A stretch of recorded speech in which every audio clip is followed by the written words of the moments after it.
For a third straight day today, the president showed his cards in terms of what he thinks he can do with all the news being this bad against him. For the third straight day, he talked openly about what he thinks his only option is in this circumstance where really everything is going against him, where it's just bad news after bad news after bad poll after bad poll. I mean, where the polling really does seem stuck like this. And this looks like the story of a one-term president.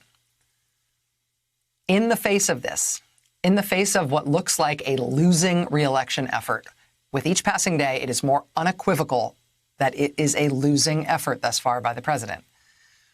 For the third straight day today, President Trump said that the election isn't a legitimate thing, that voting in this election is something he sees as illegitimate, that the election isn't a real election, that it's a fraud and a hoax, and it should be viewed as such.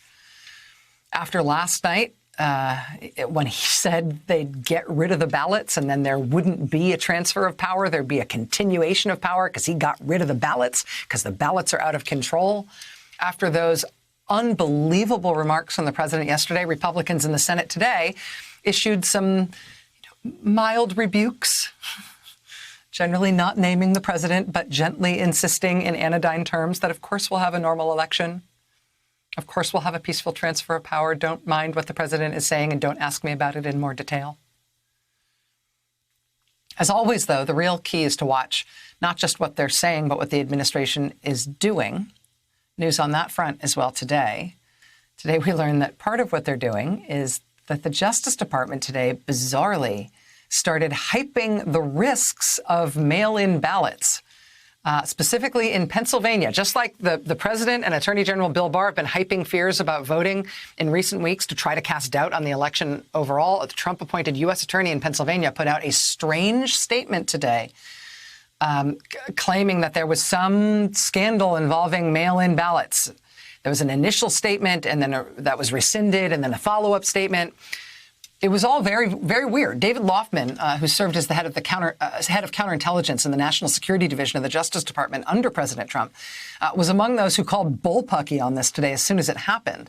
Loffman saying online today, quote, "This is both bizarre and disturbing. U.S. attorneys' offices don't issue reports on pending investigations, and certainly not reports so blatantly contrived to provide political ballast for a sitting president's campaign narrative."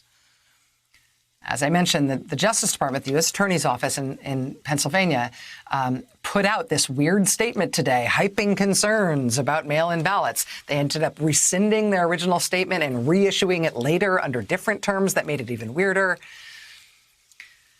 But this is what they're going with. This is what they've got. This is the way the president is going to continue to talk about the election, and this is apparently what he's going to expect the administration and I guess even the Justice Department to fall in line. To fall in line with in terms of trying to make Americans believe that the election doesn't matter this year. I mean, the real news and the real polls are real bad for the president right now, and he doesn't want to lose. So this is now we're in it. The president and the administration, including the Justice Department, increasingly his supporters in the Republican Party, are all getting on board now with the strategy to essentially not run for re-election, but to run against the election, to say the votes are all fraudulent, the count doesn't matter, this will all be decided in the courts, and that's why we need Trump judges. I mean, that seems to be what they're settling on, what they're going with.